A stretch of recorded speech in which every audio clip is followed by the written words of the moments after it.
Theorizing that one could record a 100-episode role-playing game podcast within his own lifetime, Clayton Ray stepped into the Alien Familiar Podcast Accelerator and vanished. He woke to find himself trapped in the past, recording episodes 1 through 98, facing mirror images that were not his own, and driven by an unknown force to re-roll history for the better. His only guide on this journey is Kyle, an observer from his own time, who appears in the form of a hologram that only Clayton can see and hear. And so, Mr. Ray finds himself leaping from life to life, episode to episode, striving to answer listener questions and put right what once went wrong, and hoping each time that his next episode will be the 100. Oh boy. It's Quantum Leap. Alright, go ahead, Clayton, I'm done.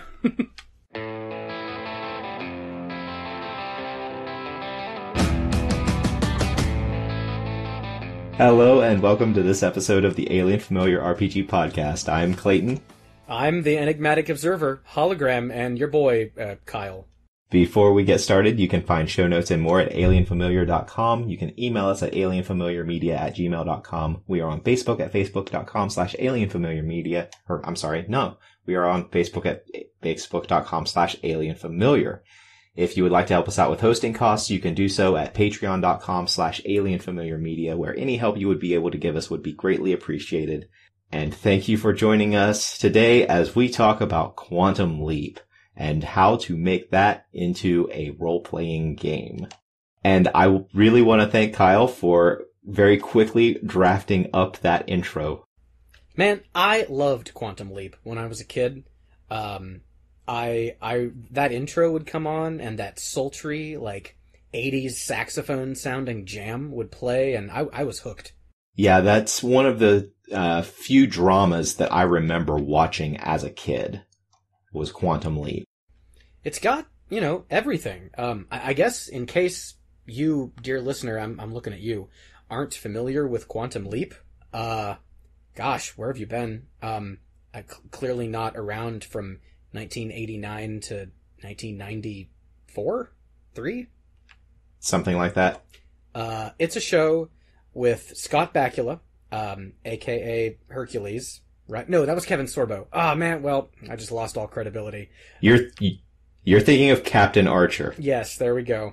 The other starship captain from a series that was based on an idea by Gene Roddenberry, but he wasn't actually associated with the production. Well, Scott Bakula is a scientist and wannabe time traveler who invents a time machine with a team, and he begins testing it, but something goes awry, and he wakes up to find that he is not himself. He feels like himself, he thinks like himself, he has the knowledge of himself, but when he looks in the mirror, he looks like the real person from history that he has jumped into the body of, essentially. He is possessing their actions and usually does not possess the knowledge of that person he's possessing, right? Not the full knowledge. He does have some vague ability to do some of the things that they are able to do. He has some physical, rote memory type things that he can actually do from that person, basically representing the muscle memory of that body. But as far as what he knows and what he can remember, he is stuck with what Dr. Sam Beckett knows. And the other recurring character throughout the show, what's that actor's name? He's been in a lot of things, usually as fairly minor roles. Dean Stockwell. Though I feel like Ziggy might be one of his biggest roles, now that I think about it, at least most recurring, but anyway, he's someone from, huh? The character is Al. The gizmo, the computer, is named Ziggy. Oh, god damn it! Well, it's been a while. Al is, someone from Sam's time who can project himself as a hologram and usually ends up giving him all sorts of information and guidance. I recall an episode where Sam leaps into the body of a test pilot and, Al has to talk him, through the landing procedure, that sort of thing. Yeah, and if the thing that they needed to do wasn't something that was in the active memory of Dr. Beckett or Al, Ziggy had some probabilities, particularly associated with whatever the mission was for the episode. Ziggy did computations as to the probability that Sam was here to do a particular thing. And usually the probabilities were relatively high, like in the 80s or 90s percents of like what Sam was back there to do. But then there were some episodes where they were thrown in and they had a bad situation, but they really didn't have any direct guidance from Ziggy as to how to fix the problem. They knew that there was a 55% chance that they needed to save a particular life, but they didn't have any other information about that they had to go on. Those were stressful episodes. I remember that. Sam just kind of had to live in that body for a while and do a lot of investigation to try to figure out, who he was or more about who he was or what was going on. It was really a pretty cool show and was pretty well done, as I recall. Yeah, and it was done in a way that it was really designed a lot of times this is put as a negative, but in our modern culture, but it was really designed to have mass appeal. Like, I was a sci-fi kid. That's what drew me into it. My parents, they were of the age where they could remember a lot of the issues that were going on that the particular episodes were being based on. So they were, my parents were baby boomers. So they had the nostalgia of what was going on in order to have that buy-in of, yeah, I remember this issue that is being tackled in this episode. And, they had that drive to see Sam succeed in changing and making things right what had once gone wrong in the past. Yeah, by nature of the show, every episode was a period piece. And, the cars, the outfits, what was happening. It was a lot of nostalgia for people, I'm sure. The show was also really socially conscious. It addressed a lot of issues with an entire generation of young men ruined by the Vietnam War. It addressed a lot of civil unrest and racism issues in America in the 50s. It was a pretty uplifting show on the whole. And the number of times that Sam leaped into the bodies of women really makes me think that they were trying in the very late 80s, early 90s to have some sort of non-heterosexual representation in some form. Because, yeah, those episodes would start off, like every episode would start off with some sort of a cold open of Sam being thrust into a position that he had no idea what he was doing, and it was incredibly awkward. And he just had to fumble through in order to get to the first commercial break.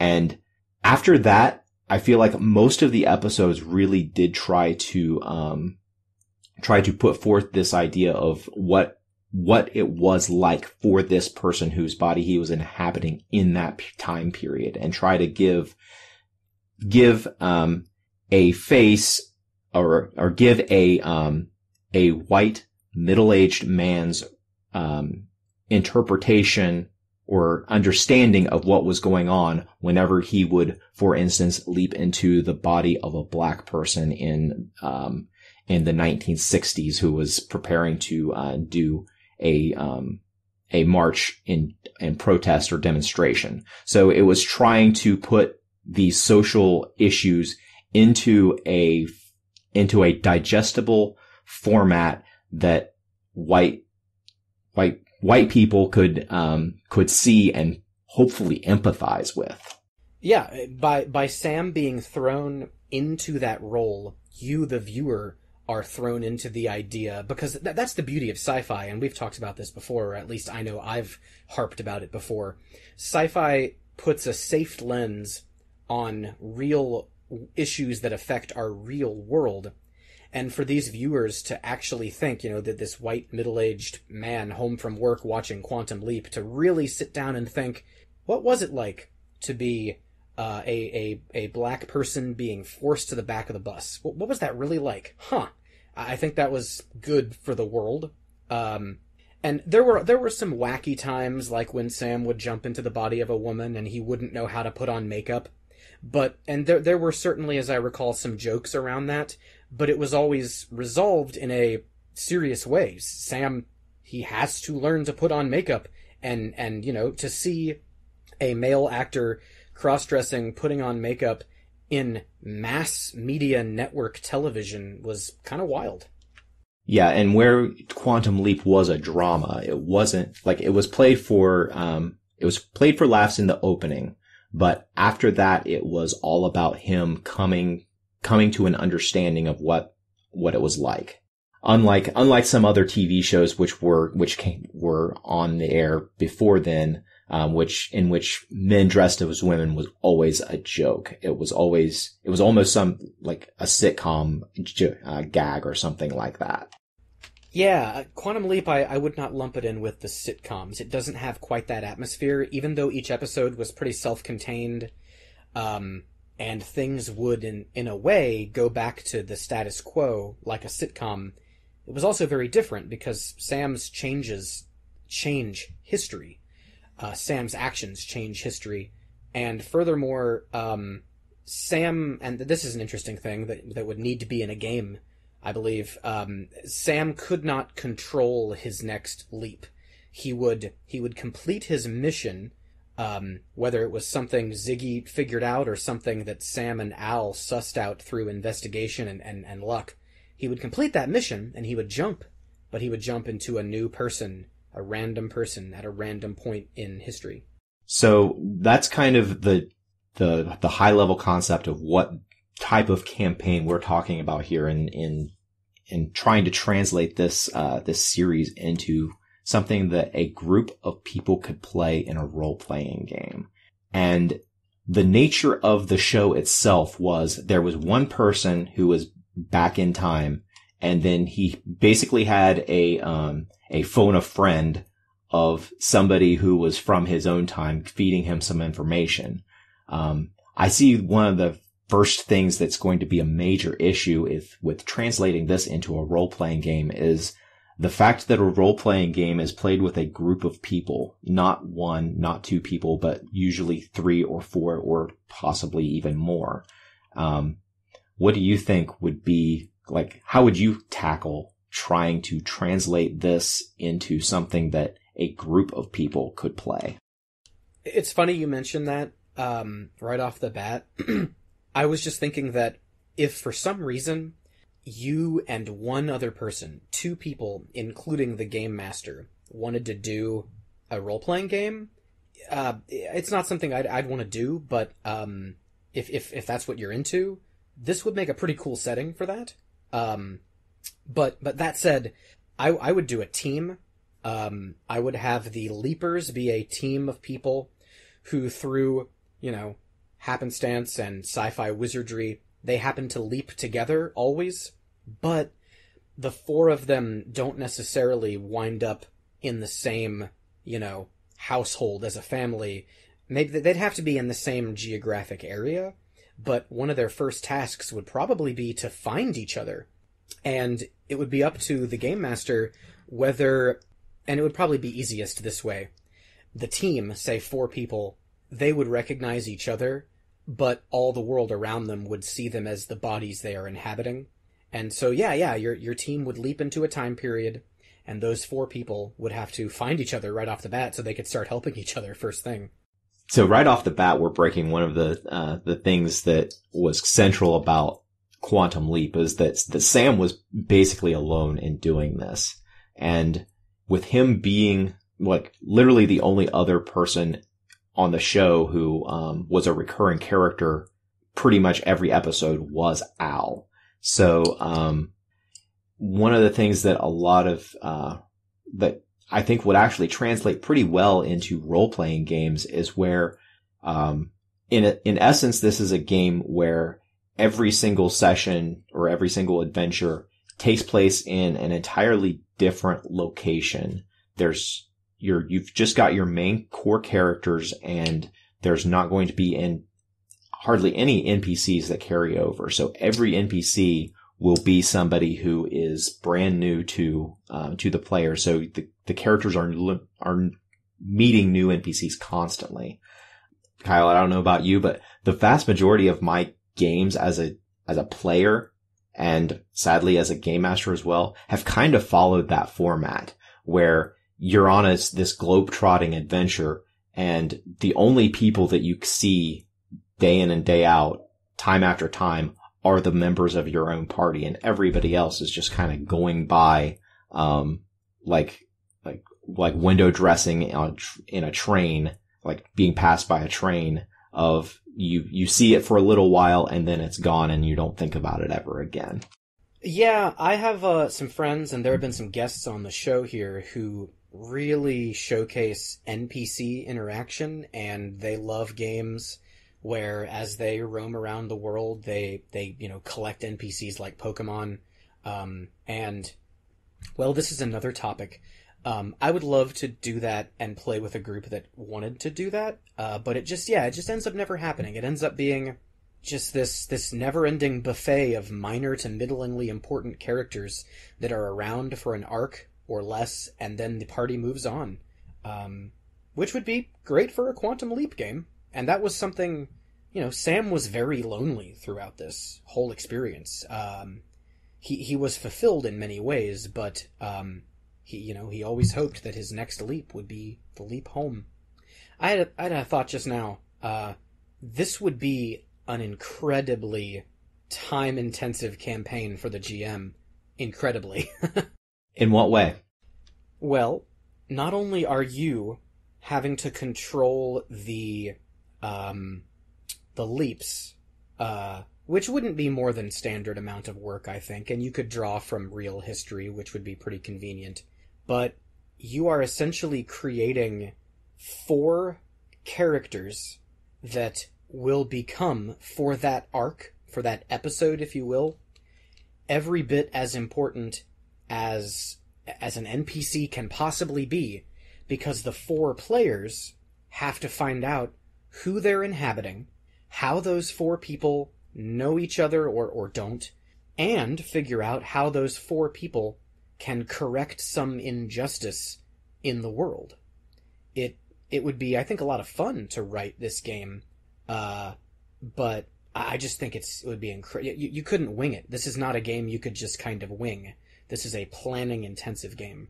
Yes, but one thing you would not have to worry about is continuity. You wouldn't have to worry about like all of these plot holes that, like, in the previous mission I said this, and a couple of missions later the player characters learn a new piece of information about this main overarching plot, and they put it together in such a way that it identifies a plot hole. You're usually not going to encounter, I think you wouldn't encounter that very often in a Quantum Leap game, just because every adventure is going to be so self-contained that there's not going to be any carryover whatsoever, unless that is the whole point of what you're doing, where all of these events are somehow being linked together. I think I'm heading into talking about the evil leapers here, though. Yeah, and I think any good game should have an overarching plot.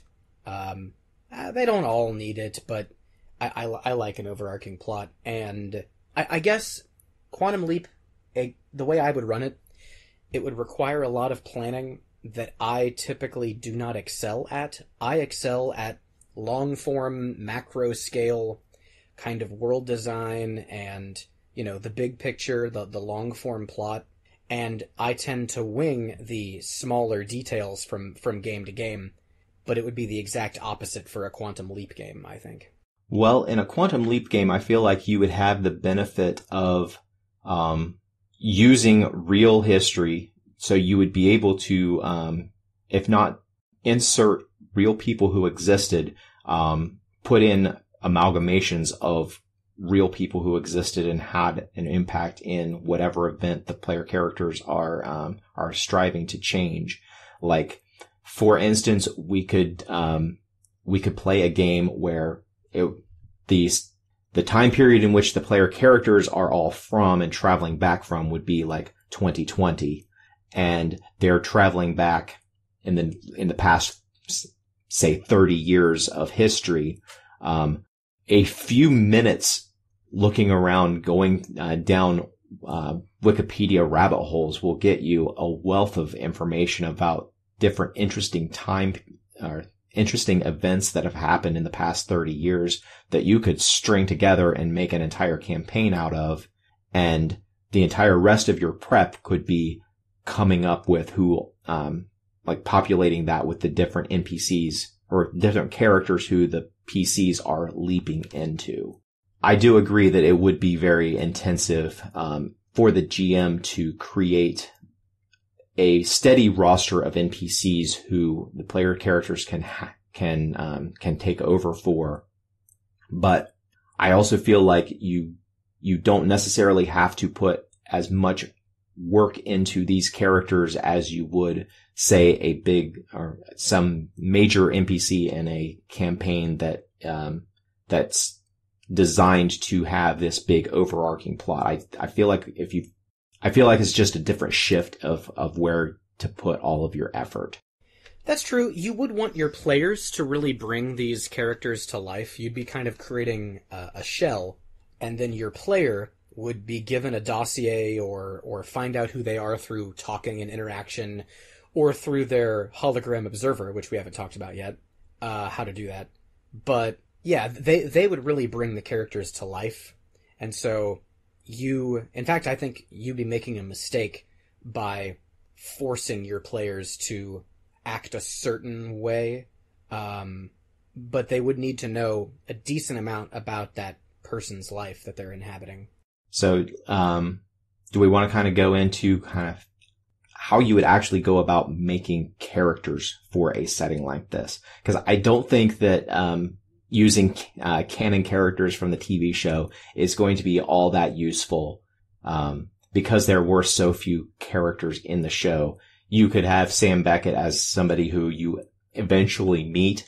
You might have an interaction with Al, but other than that, there's really not any canon characters or who you would have to worry about coming across in the course of a campaign that you would encounter in other properties that we have talked about, like Harry Potter is all about those particular characters, and you're going to have to interact with them in some way.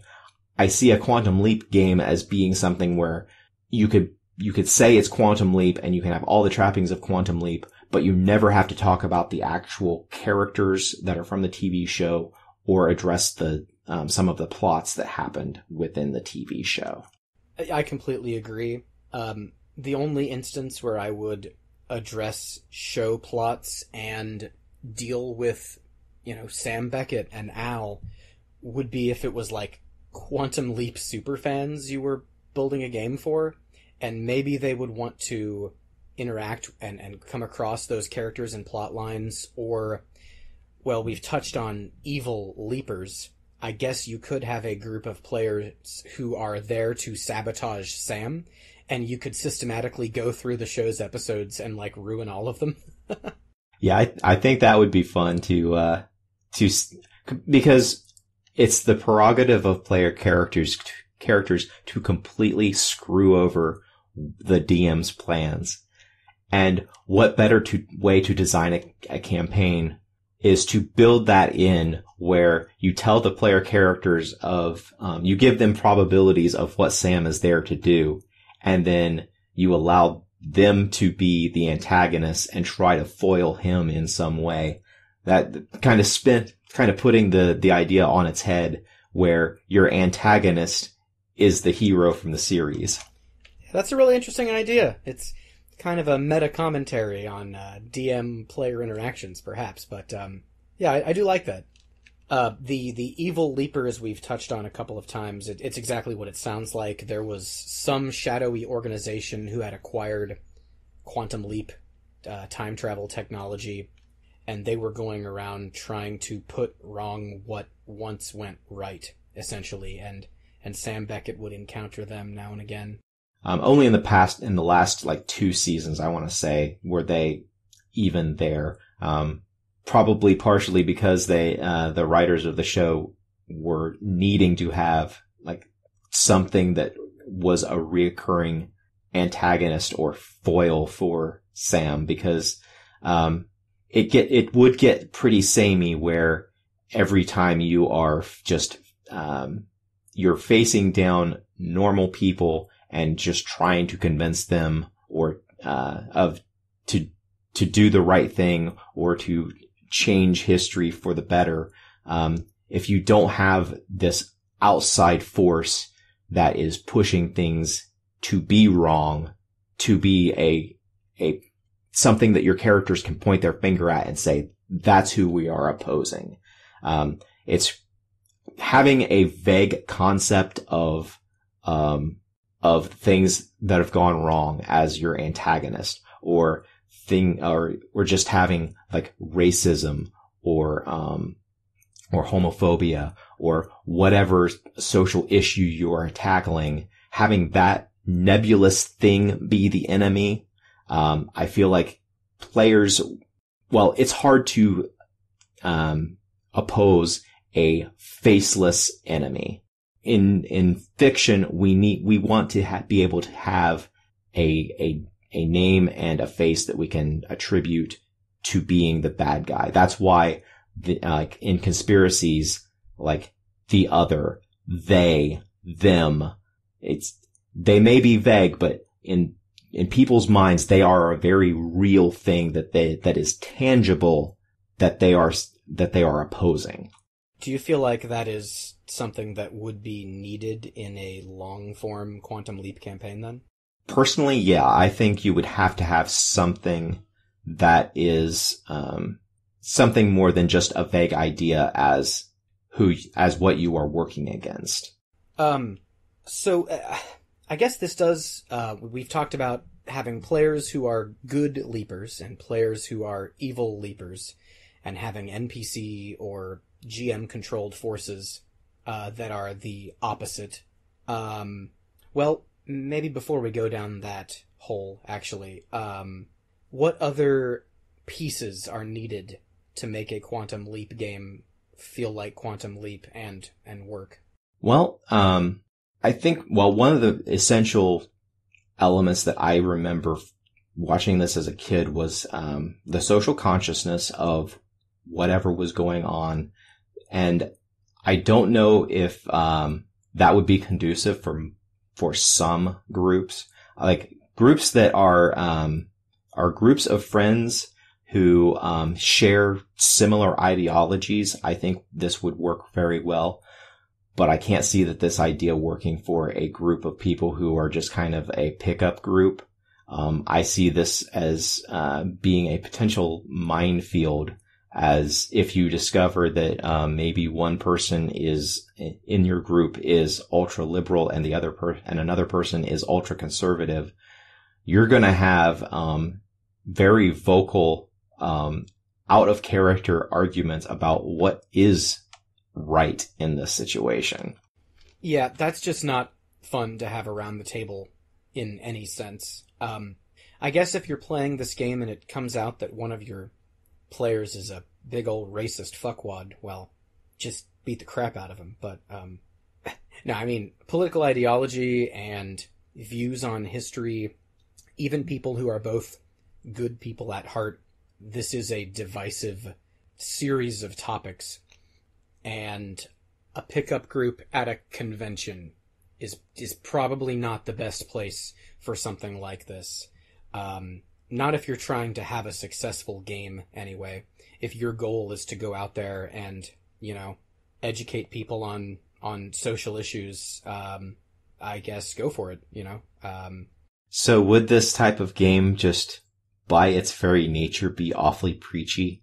Wouldn't it be just an expression of the DM's social and political views to determine what does need to be set right, and hopefully the player characters are similar enough in their views that they agree with the DM and will work toward changing that. Cause I can see a group that isn't that cohesive as far as like their, the group of friends, social views not being as closely aligned as maybe what everybody thinks. And I'm starting to think that this might be something that might end up, throwing in some real divides between some friends. Well, hopefully if you're good friends with someone, you've already figured out whether or not they're racist and either tried to change their views through patience and time or, thrown them away. But racism aside, what seems like a minor social viewpoint. Let's say, for example, you leap back to an era when coal mining was huge, and there is a father who is trying to force his son, who's just turned 18, to go become a coal miner like him.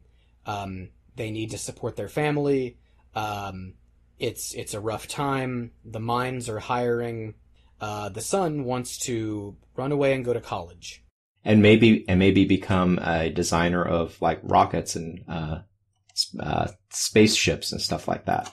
Sure. Now, I could see this being something that would really divide people. Let's say the son is convinced to run off and do that, and the dad dies in a coal mining accident, and the mom is hugely depressed and eventually commits suicide. That's a bad ending, right? Like, the son has left this small town and he's out going to college and designing rockets, and he finds out, because, this is 1950, he finds out that this has happened to his parents long after the fact. It takes a month to get a letter to him from someone. That sucks. That's awful. Or the son goes to work in the coal mines and the son dies in the same mine disaster. Like, there's a lot of room for multiple sides to this. It's not just a simple black and white TV drama that ends happily. Well, you could design it that way, I suppose. It doesn't have to be as dark as the scenario we just described, but yeah, this could really lead to some serious discourse. The reason I steered that in the direction of the son wanting to go and design rockets and stuff was it sounded to me like you were starting to describe the plot of the movie October Sky, which was based on a real group of people, the Rocket Boys of I can't remember what city they were in. Oh yeah, they were West Virginians. I've seen the movie and read that book a long time ago. I think I must have subconsciously done that just now. Oops. Well, hey, still a good example. The book and movie doesn't end as catastrophically as I just described. So, if you were designing this particular event, series of events as being the adventure, so would your adventure be, like, that's how things went wrong, the way you just described? So, the putting things right, would that be trying to get, I almost had the main character's name in my mind. But trying to get his family to accept that, he has these aspirations to leave their hometown and go to college. So is that the goal, to try to, are you doing an alternate history where you are trying to set things on the path of how they actually went? Like, assuming that our timeline is the correct timeline, where he did manage to win his science fair with his rockets and went to nationals and, got recognized for all of the hard work that they had done, and was able to not, didn't have to go work in the coal mines for the rest of his life. Is that kind of like this adventure idea? Is that the main goal of this adventure? Well, you bring up an interesting idea. You could pick things from real life history and have your players have limited access through you, the GM, perhaps, to Googling, to find out, as we know it, things went well for Roy? No. But how, oh man. His name is also right on the tip of my damn tongue. Anyway, and maybe they, have to, figure out how they can make things go the best way, and that best way is our real life history. But regardless of that interesting little wrench in this game system, I think that maybe the best solution to that, scenario we just put forth would be to allow or to convince the parents to support the son's decision to, go to college, and then maybe also prevent the mine disaster. So the main thrust of this adventure would be preventing the mine disaster from happening in the first place. That way the father doesn't die, the son doesn't have to completely drop, well, in history he did drop out of school for a while, but he wasn't forced to permanently drop out of school. He was able to get back into school in history and achieve what he did achieve.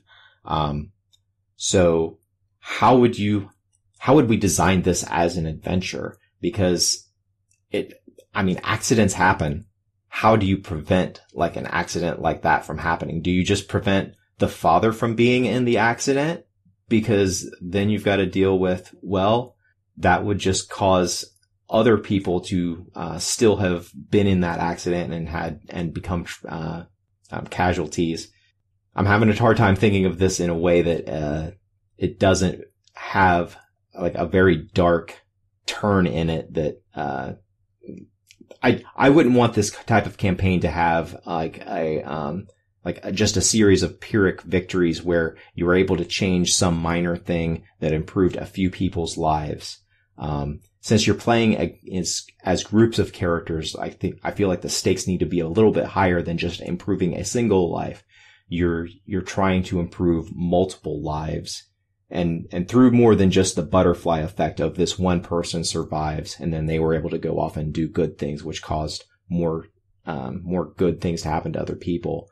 I feel like you would want to have the impact be more easily felt in the short term as well as the long term. Yeah, the show was never that way. I'm imagining this as an episode. I think that Sam Beckett would, as the son, go to the mines, work the mines, for a few days until he knows, because of Al and Ziggy's research, that this mine disaster was coming up.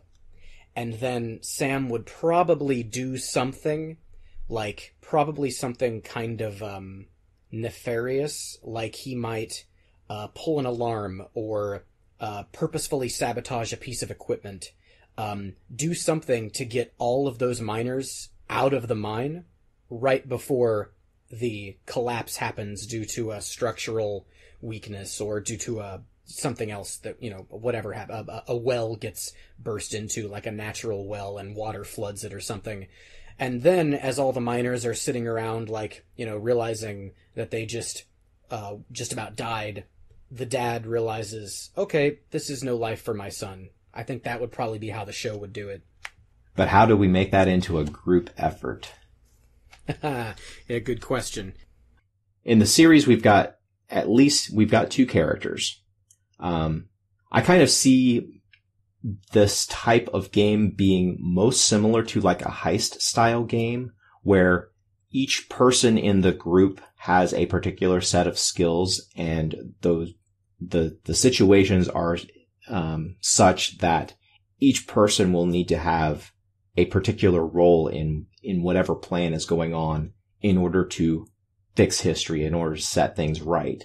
I talked a little bit about this beforehand. In cyberpunk games and a few other media, you always have this hacker type character, or the person in the van is the trope that I'm thinking of. The person who it's not absolutely critical that they be a boot on the ground doing something. all of their stuff is intel related. It's related to, coordination between the player characters. I could see something like that being, a role that a PC could play in the group.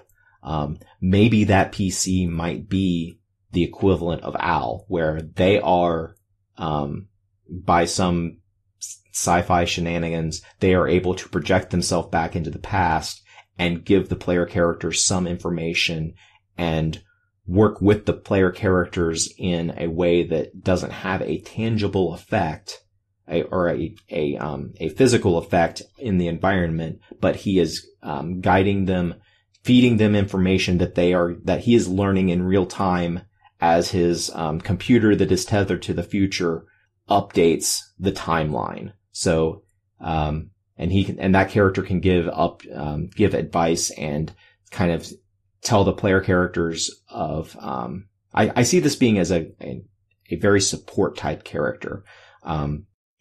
Maybe in borrowing some mechanics from D&D, like this character might be like a bard type character who gives who all of their abilities are about buffing and buffing the player characters, giving them access to information that they need that they can then use to affect the situation.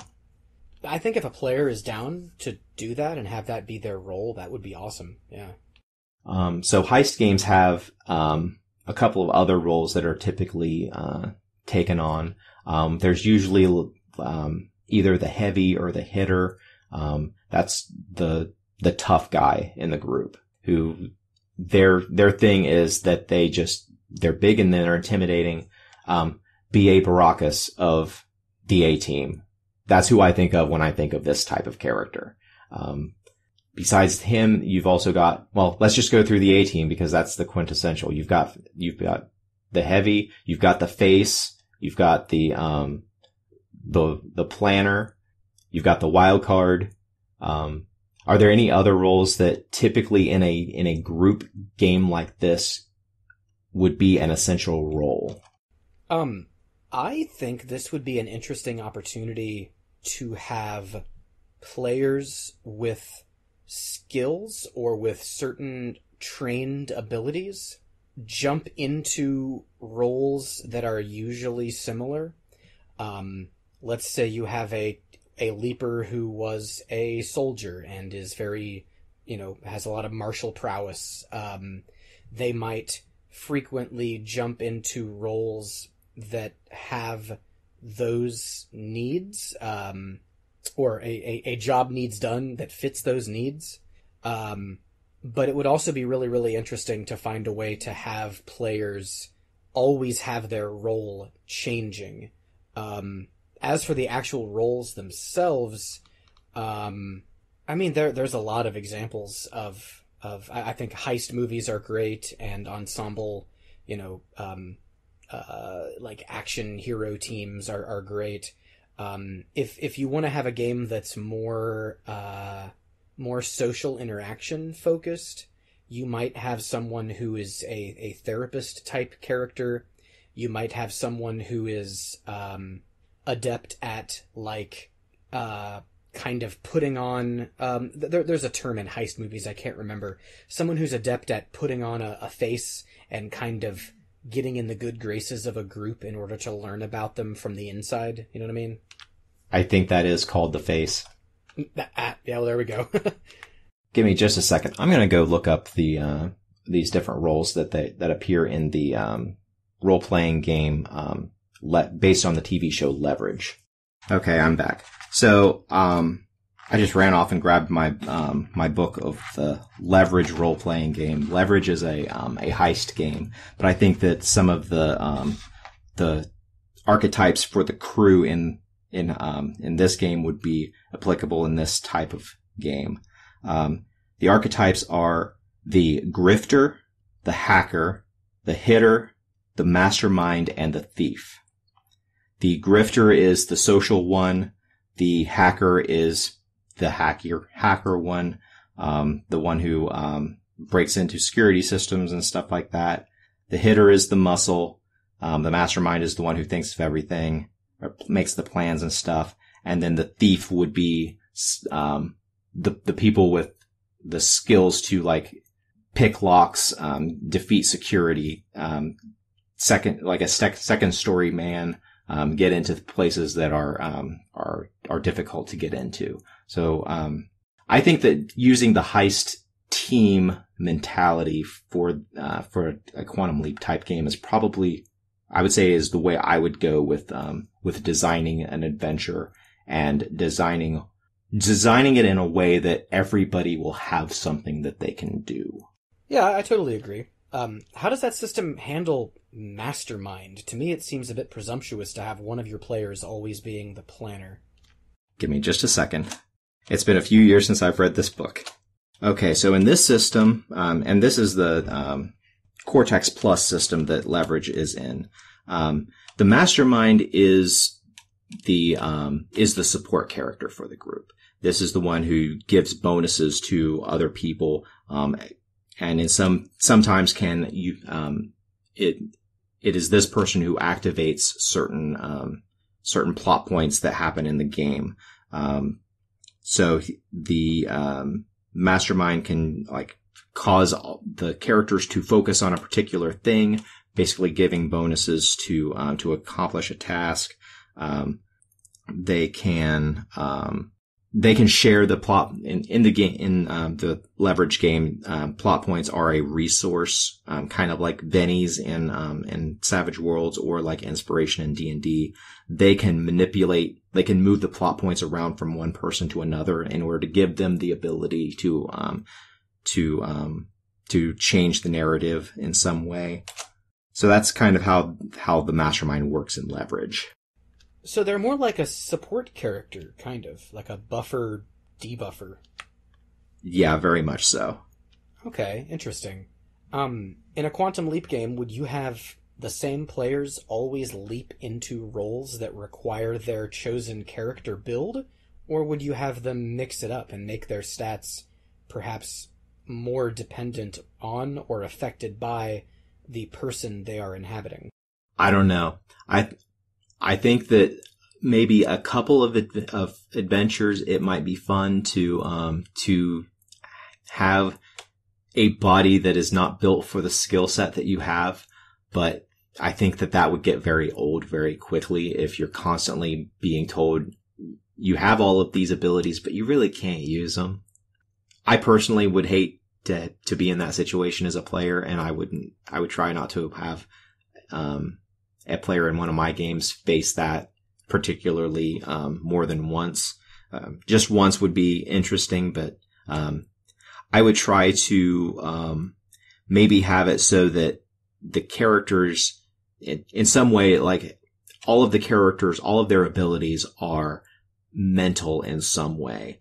Like they're able to assess situations, or they're able to, they're really good with their words, or they very perceptive of the environment, or they have knowledge of particular areas that is their expertise.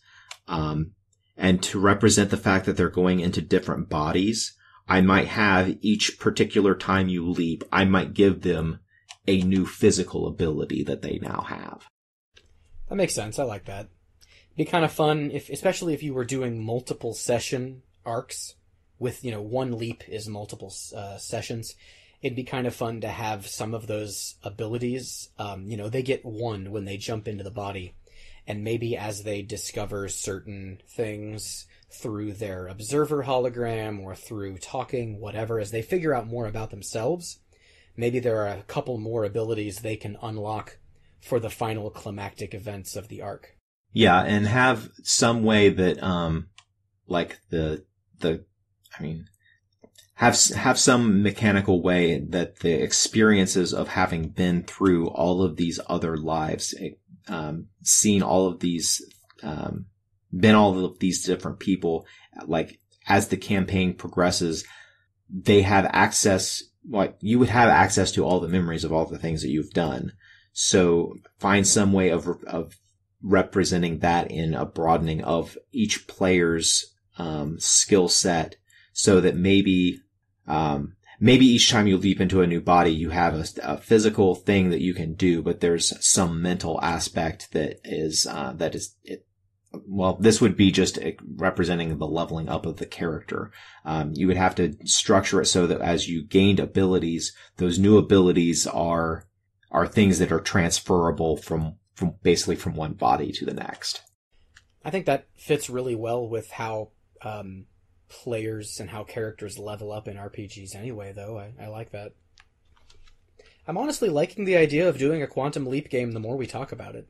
So would you have the group go back and forth in time, or would the campaign start like at basically the furthest back that you would want to handle, and then just handle this rolling, changing history as they move forward?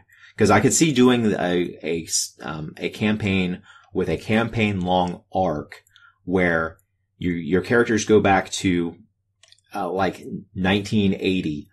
And you have to do something there. Like you have to go back to 1981 and you have to manipulate events so that, John Hinckley, when he shoots President Reagan, he only shoots him in the arm rather than killing him. Like that's the first adventure. And then each subsequent adventure somehow builds on the fact that you have changed history in some way so that in the future things are a little bit different, but it's not quite to how they are in our real world present time. Or do you think you would want to do it where like one mission you jump back to 1993 and you've got to do something something going on during the LA riots, and then the next mission you jump back to I don't know, I'm blanking on other things that have happened. Like you have to jump back to the mid 80s and you have to, change something relating to the air traffic controllers strike.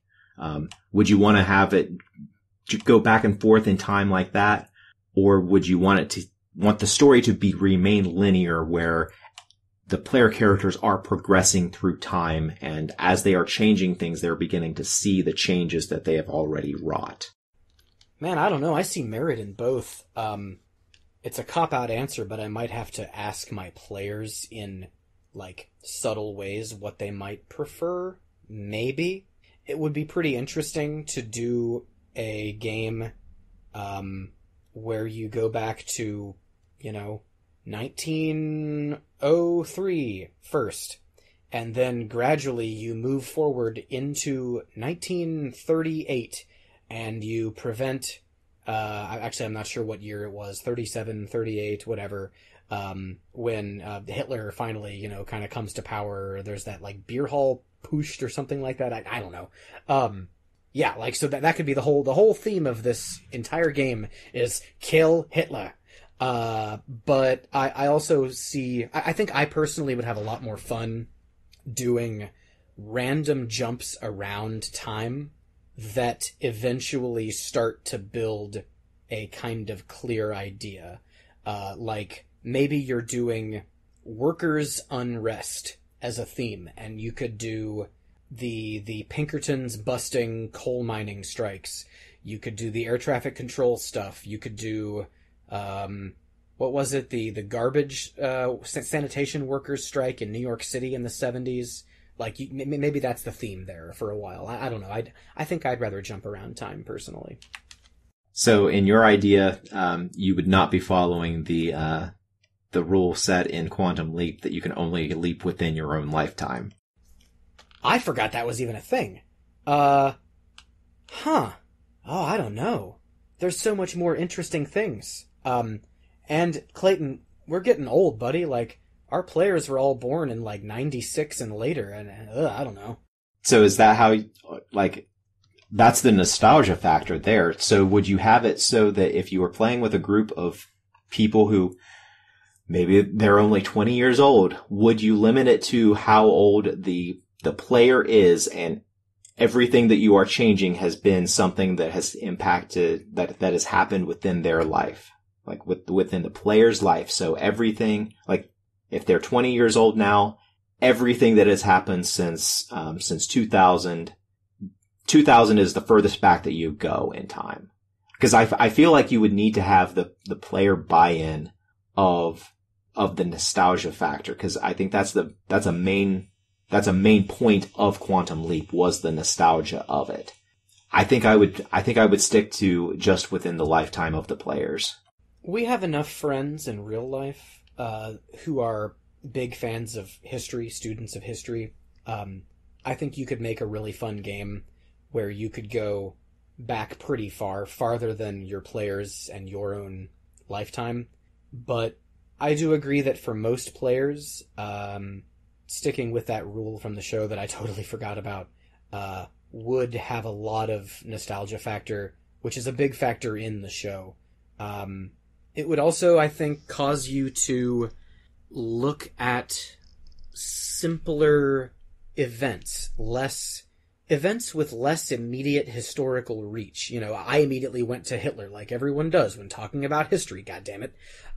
But if you were doing 2000 through now, you'd really have to get granular and find some events from the past 20 years, and there are a lot happening here right now, but you'd have to really bring some unique things to the table, I think. So I might get this question edited out because I don't know if I want to go down this route. But the whole, like, if you're talking about recent history, do you handle issues like Black Lives Matter and stuff like that? Would you be able to do that in a game where the player characters are having some sort of an influence on like something that happened during the Black Lives Matter movement 5 years ago? And is that just kind of tone deaf to the impact of real world history and how it is unfolding right now? It's a cop-out answer, but it's how you handle it. If Quantum Leap were being created in 10 years' time, 2030, Quantum Leap comes out for the first time, same premise. It would absolutely handle the Black Lives Matter movement. It would handle circumstances leading up to and affecting our sense of peace and security post 9/11. It would handle Occupy Wall Street, the Me Too movement, an increasing look at police brutality, the never-ending wars in the Middle East, all of these terrible things the past 20 years have shown us, and all of these incredible points of change that have been slowly coming about. I'm not going to overlook those and be pessimistic and say the past 20 years have been terrible, but what I mean is the past 20 years have seen a lot of injustice, and if this show were coming out now in this time, I think it would handle them. Me personally, Kyle Perkins, could I do it justice? I don't know. Would I like to try? Would I include these things that I just mentioned, all of them, in a Quantum Leap game? I would feel a pretty strong urge to. I really would. I feel like I trust our group. If I were a game master, I feel like I trust my group enough, and you guys would trust me enough to run that type of a game. I don't know if that would translate well into every group. I think there is a very, very specific type of group that is comfortable enough with themselves and knows each other well enough to know that they're not doing this in a way that exploitative in any way. I feel like there is a lot of potential here to learn things about ourselves and our past if the game master and the players are willing to look into that mirror and possibly not see yourself. Like the show intro says, I feel like there is a lot of potential here, but I feel like there's a very razor thin line in which it can go too far. And I hope I'm not vilified for saying this, but sometimes you don't know, as a person, you don't know, you can't see your own prejudices until they're pointed out to you. I feel like you would have to be, you would have to be very accepting of the fact that, or very open to the fact that each one of us, like, I'm saying this as a white middle-aged man who is heterosexual. I know that there are a lot of prejudices that I have that I am completely unaware of. And I personally welcome it when my friends point out those things to me. And I feel like, in my experience, that's the only way in which this type of campaign could run effectively without getting a bunch of people pissed off, getting your friends pissed off at you, getting pissed off amongst each other. I think that would be the major hurdle or potential downside of doing a campaign like this. It's a daunting task to think of taking your perspective and attempting to create a game like this, dealing with events that are unfolding as you and I record this podcast. Is it worthwhile to try? Is it noble? Is someone's heart in the right place to try to create a Quantum Leap game dealing with the social unrest we've seen the past, say, 5 years? Yeah, I think it's absolutely worth it. I would love to see this attempted. Could people learn and grow by trying it? Yes. Would it be better to have a person of color who has been a part of this movement for the past several years and experienced police violence create the arc where Sam Beckett, where your players jump back into that moment? Yeah, if this show were being made in 10 years' time, I would hope they would do it right, and they would have writers who have lived this, who have lived all of these events. But all of that said, I think it's cowardly to avoid doing this altogether just because we feel like we couldn't do it perfectly 100% right because we don't have the resources and wherewithal to do it 100% right. And so that said, with the right group, with everyone approaching this with empathy and honesty and with a desire to learn about some of these events and try to put yourself in someone else's shoes and look in the mirror and see what it's like to be someone else, I think it would be a very powerful game. A razor-thin potential to do it wrong, yes, but if people were open and honest about learning and discovering each other's unknown prejudices and working to overcome those, I don't know. I think it would be pretty powerful. Could be, anyway. Well, Kyle, I do not want to add anything because I think you've said a lot there that's very poignant and, like, very much sums up kind of my feelings as well as far as, like, why something like this would be a good idea to do and why some people, for some people, it's just not the right thing to do. Some people it would be good. Some people this would be an unmitigated disaster. And not everybody comes to play role-playing games in order to tackle these types of things. Not everybody wants to come to a role-playing game and potentially get reminded of a very, very ugly thing that has happened personally to them. And that type of game is not for everyone. And I'm stumbling over myself. I think that if you think that this would be a good idea to do because you could learn something about yourself, I think you're in the right mindset that this could be very good. But if you're looking to do this as purely entertainment, I think you could do this concept of kind of what you were alluded to earlier of set it far enough in the past that everybody is removed from what is happening. It's not something that is going to cause them anguish.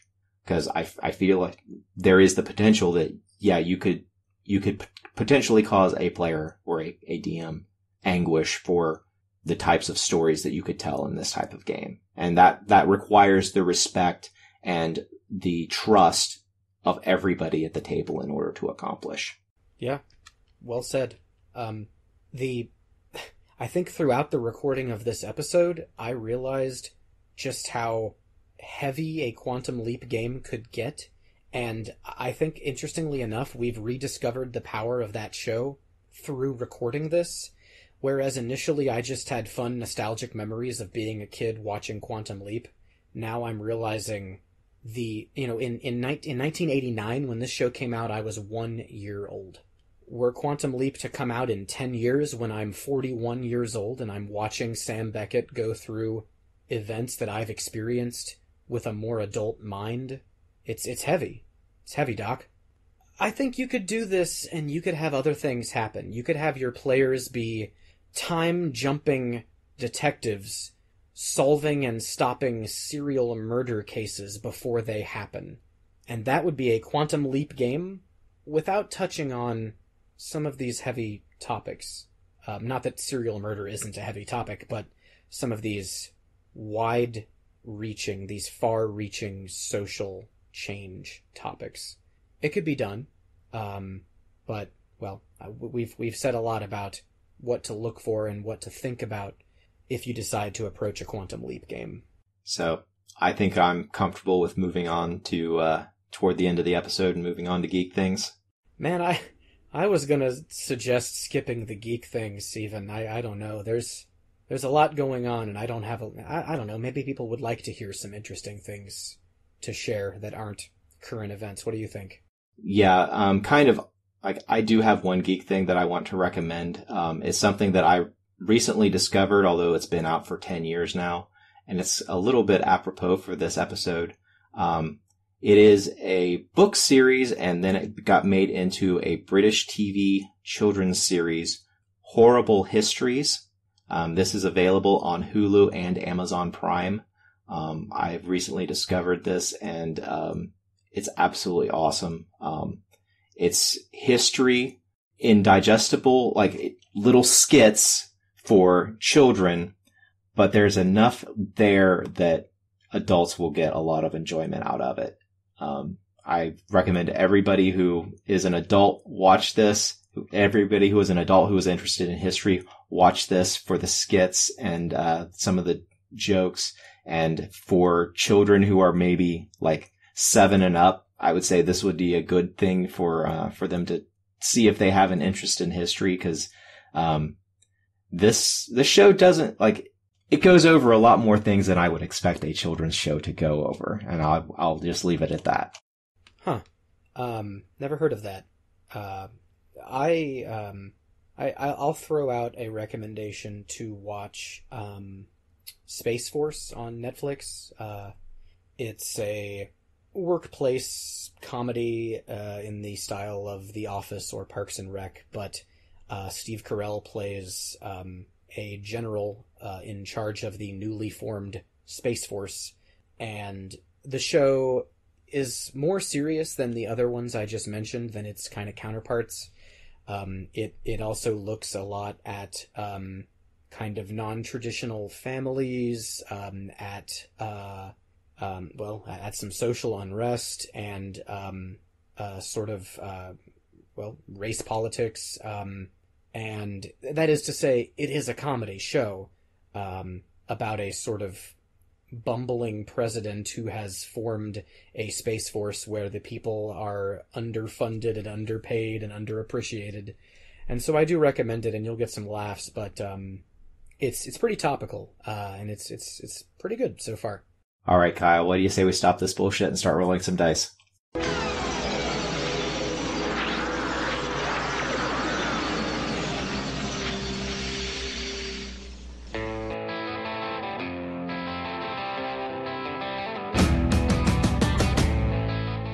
This has been a production of Alien Familiar Media. You can find past episodes and more at alienfamiliar.com. You can email us at alienfamiliarmedia@gmail.com. This production is protected under a Creative Commons non-commercial attribution, no derivatives license. Music for this episode is Suburban Outlaw by Forget the Whale and can be found at freemusicarchive.org.